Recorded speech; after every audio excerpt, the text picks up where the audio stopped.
Hi, everyone. Welcome to another episode of Outgrow's Marketer of the Month. I'm your host, Dr. Saksham Sharda. I'm the creative director at outgrow.co. And for this month, we're going to interview Jack Rhysider, who is the host of the Darknet Diaries, which is a podcast about hackers, breaches, shadow government activity, activism, cybercrime, and all things that dwell on the hidden parts of the network. Thanks for joining us, Jack.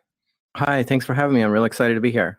So excited to have you. So, Jack, we're going to start with a rapid fire round just to break the ice. You get 3 passes. In case you don't want to answer a question, you can just say pass. But try to keep your answers to 1 word or 1 sentence only, okay? Okay, so the first question: how long does it take you to get ready in the mornings? How long does it take? You to get ready in the mornings, yeah. Oh, a few minutes. Second question: most embarrassing moment of your life? Probably when I drove a car through a garage in front of my father when I was a teenager. How many hours of sleep can you survive on?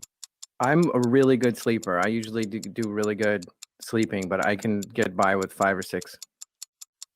Fill in the blank. An upcoming marketing trend is blank. An upcoming marketing trend is diss tracks.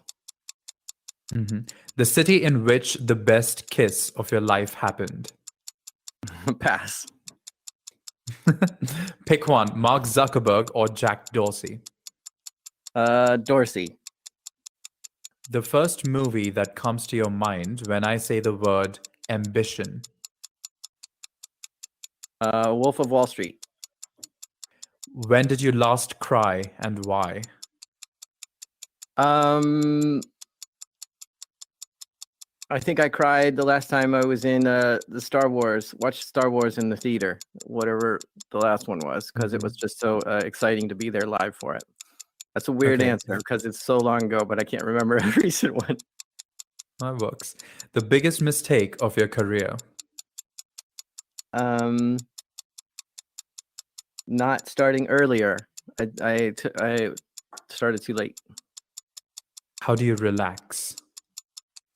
Put some headphones on, listen to some music, and just lay down and stare at the ceiling. How many cups of coffee do you drink per day? 0. A habit of yours that you hate? I don't have good posture when I'm sitting. The most valuable skill you've learned in life? Have a good attitude. And the last question is your favorite Netflix show? I'm not sure. I'll say Queen's Gambit is a recent one I watched, and it was pretty good. Okay, well, you scored 9 on 10. That was the end of the rapid fire round, and you win a car. Just kidding, you don't. All right. All right. All right. So, well, there's lots to ask you, and we're going to move on to the bigger questions now.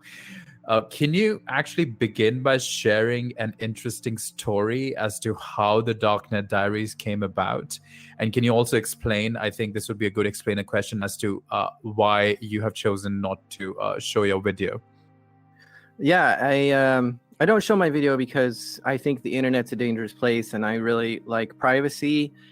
In the past, I've posted some content to YouTube, and somebody tried to find out like where I lived and where I worked, and then actually emailed me at work, and it was very freaky, right? So once you get sort of cyber stalked, you really pull back, right? And so I don't like showing my face online. I don't like being publicly known outside of just what I do creatively. So I just kind of keep quiet to myself. And yeah, I mean, the way the show came about was I had wanted to make something for a long time, right? Just some sort of online entrepreneurial thing ever since 1990s, right? When the .com boom was coming. And so I had just, had a lot of different website ideas and blog ideas. I kind of boil it down like this, right? There's thousands of ideas I had. Hundreds of them I actually thought about, like, seriously. And dozens of them I actually started making on my computer. And then, a few handful of them actually got close to finished. Maybe a couple actually did finish.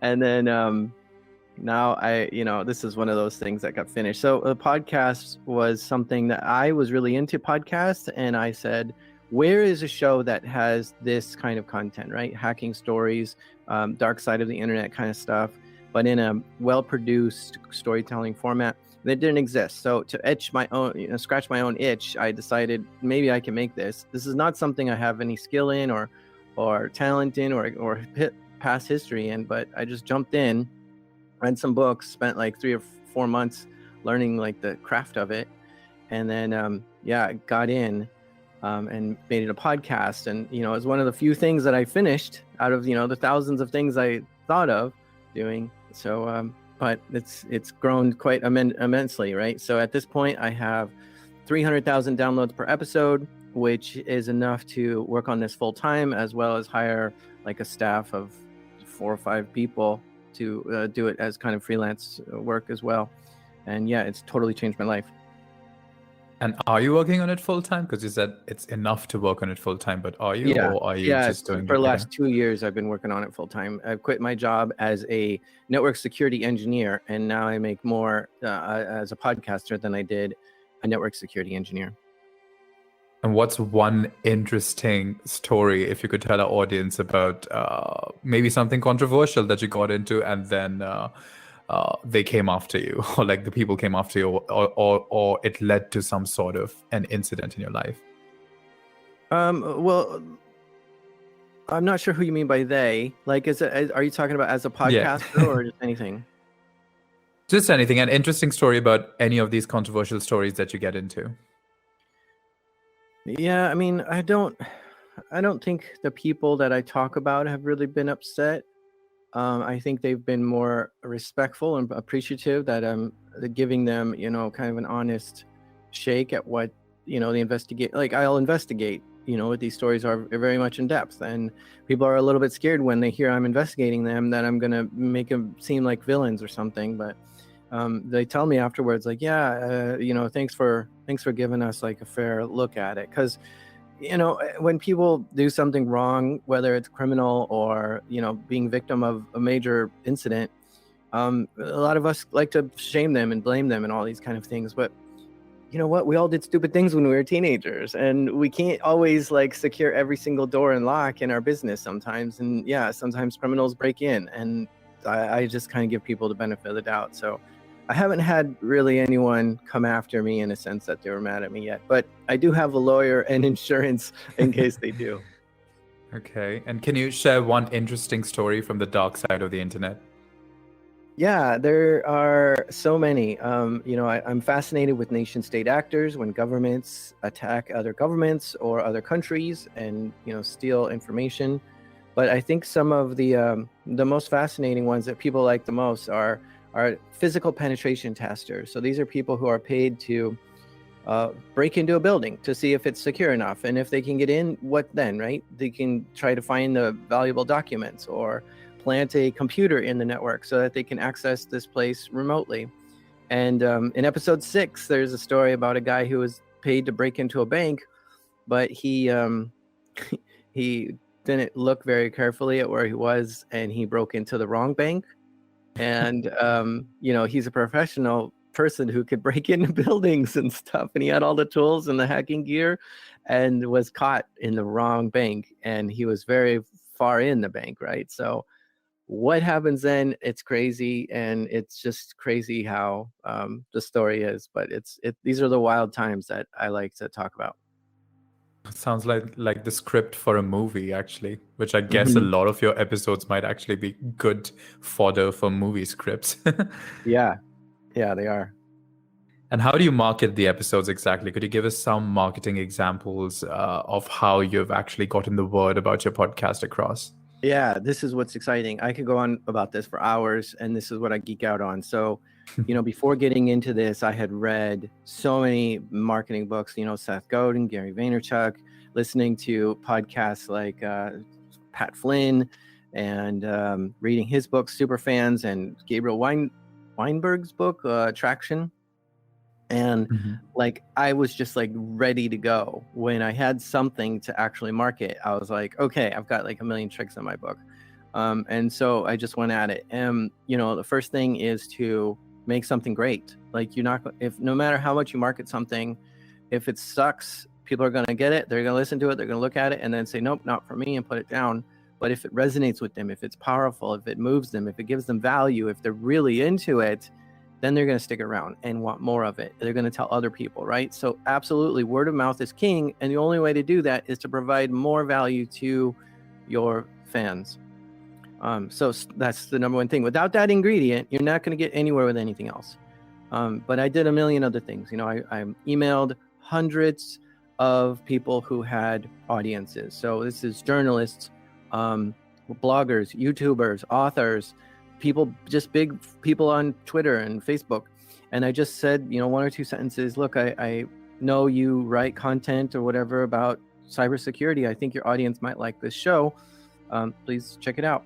And that was it. And two out of like the 100 or 200 that I sent emails to actually took me up on it, right? There was The Guardian, which was cool to see a write-up of my show in The Guardian. Like, that's a major news outlet. And the other was a Twitter person who has 1 million followers. And so he was like, I just found this show and this is great. You got to check it out, right? So that one tweet just really had me doing backflips at home. So, that was a good thing to start. But I do promo swaps with other shows. I take my artwork really seriously, my website really seriously. I'm always trying to find ways to improve the way it's shareable online, because like I said, if word of mouth is king, that means other people are sharing it. How are they sharing it? How can I improve that experience, right? What does that Twitter card look like? What does that Facebook card look like? What's the website say when people arrive? What's the experience like? All these little things I think matter when it comes to marketing. And like I said, I can go on for days on this. And another one I think you mentioned before the show was being present at conferences. So you're going to a lot of events to try to market your show or to build connections or network. Yeah, it seems like a big deal, right? You go, one of the things I did when I was launching the show is I went to a conference and I gave a talk. And at the beginning of the talk and at the end of the talk, I plugged my podcast. And you're in a room full of people and you're like, wow, this is like a great marketing opportunity. But it was really like a room of 100 people, right? So it's not like it's going to be like viral right after that. But 100 people just heard about it. And does that move the needle a little bit? Yeah, at the beginning, sure. People say, oh, I know that guy, I'll check out his show or whatever, right? So yeah, I was giving talks at conferences. I was passing out stickers at conferences. There's one conference that has, I think, 20,000 attendees. I went to it and I brought 5,000 stickers and went through them in the first 2 days, right? So it was a 3-day event. I ran out of stickers. So yeah, just pretty much putting them on every single table I walked by, booths at the conference that were empty. Like there was a vendor there, but not anymore. I'll just put a bunch of stickers there and anybody's walking by the booth can pick it up. Handing them out, anywhere that there was just a place to stick them down. They were getting stuck, not stuck, but just here's a pile of them. Anybody wants them, they can grab them. And yeah, it was. I'd walk by like 5 or 10 minutes later, and they were gone because people like stickers, and it's an interesting logo. It's kind of curious, like what is this? Let me grab this and look at it later. Wait, so even in conferences, then you are in a sense anonymous. You're just going there to put stickers there, so no one has actually seen you. No, I do meet and greet at conferences. I'll say, okay, if you want to hang out, I'll be at this place or whatever for this time. And yeah, I just don't like selfies. But people can get to know what I look like if they have the opportunity. Oh, what have you put on your camera, by the way, that make it look like this? Is it like a film or is it like... It's called a Snapchat filter, and Snapchat has all kinds of different things you can do. You can add doggy ears or sparkles in your eyes, but I just chose to make like a Snapchat filter. So you actually other apps as well. Mm-hmm. Yeah. Interesting. What is this one called? Blue Flame, I think. Let me check. Blue Flame. Okay. Blue Phoenix by Pam. Blue Phoenix. Okay. It looks quite cool. Okay. So it's actually how did the Webby Awards happen? Like, what change did you see in your podcast after you won the award, and what led to the awards happening? Yeah, so the Webby Awards, I won. Well, okay, so the first year I entered the Webby Awards, I wasn't nominated for anything. So, just a big fat goose egg there, right? Second year I entered, and I was really mad too because I entered into the tech category for podcasts, and all the podcasts except for maybe one or two were I was bigger than them. So I was like, what? Who's judging these like as the finalists? Because my show is bigger than these other ones. So it was a weird thing to get started with. But then the next year, I did get nominated, so I was a finalist, right? And so there's two ways to win. You can be voted by the judges, or you can be voted by the the audience. So the audience gets to choose one award, and the judges choose another. Well, I was ready for this moment because I knew I would need something like this someday for the audience to do things, right? So how can I get the audience to help me here? There was a few things I could obviously say something on the podcast. Hey, I need your help to vote for the Webby Awards. But I don't have just one audience. I have a blog. I have a website. I have 50,000 followers on Twitter. I have 20,000 followers on Instagram. I have 20,000 followers on Facebook, 5,000 followers on LinkedIn, 10,000 people in Reddit, 10,000 people in Discord. Like, there's all these different audiences I have, and I was just able to, without even putting anything on the show, just tell all these people in all these little places, hey, I need your help voting for this. And that alone, what's amazing with Webby is that you can see who's leading the popular vote. So until the last day, and then you don't know. But I saw that, my just that kind of campaign, asking people to vote, was able to get me to the top by huge numbers compared to other people.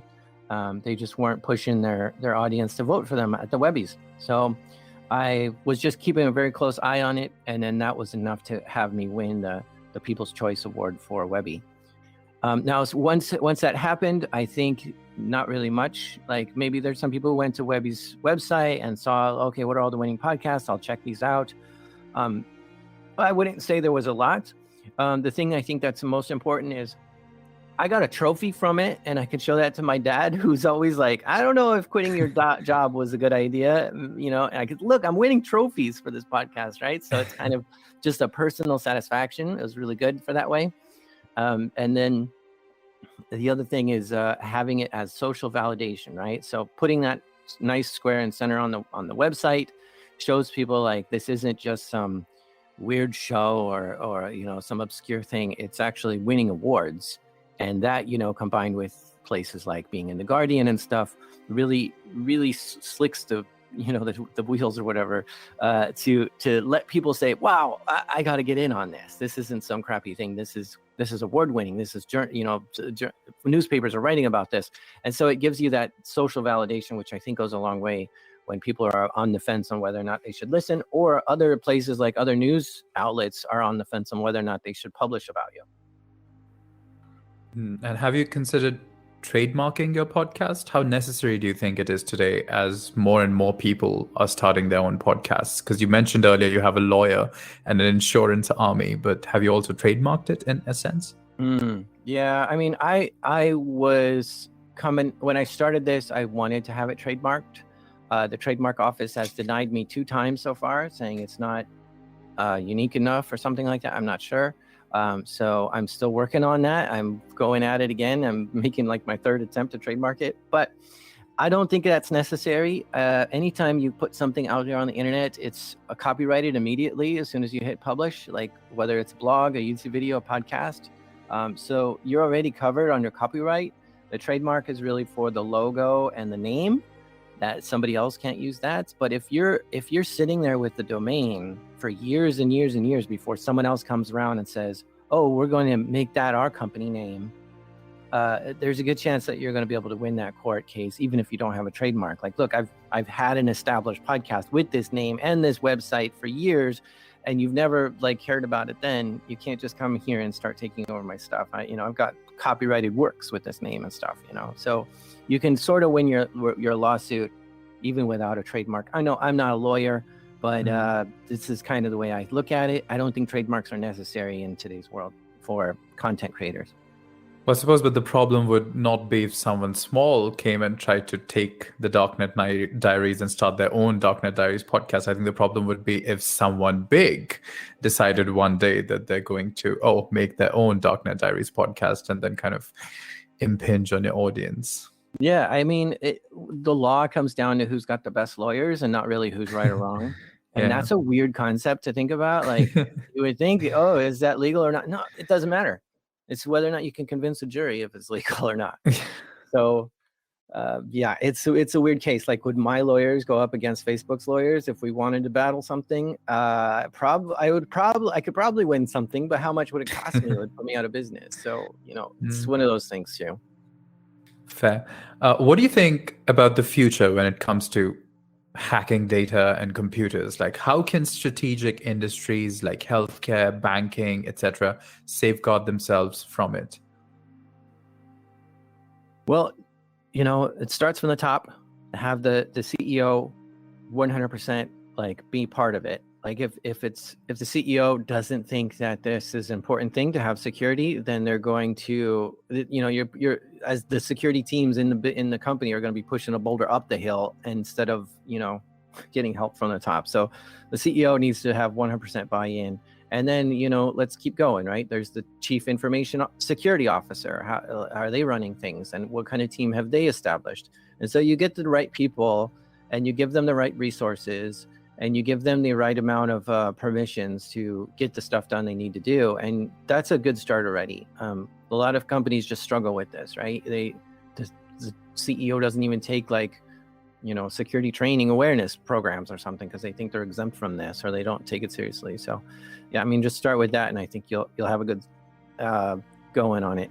For personal security, I think some quick wins are to use antivirus, update your software as often as possible, and use a password manager to have a different complex password on every website, and that'll make you a lot tougher to get into versus other people. Okay, and what do you think of the darknet in general? Like, what is your opinion on the darknet? I know this is a very general question, but what do you think of the darknet and how are countries trying to control it? Like, for instance, Russia or China, etc.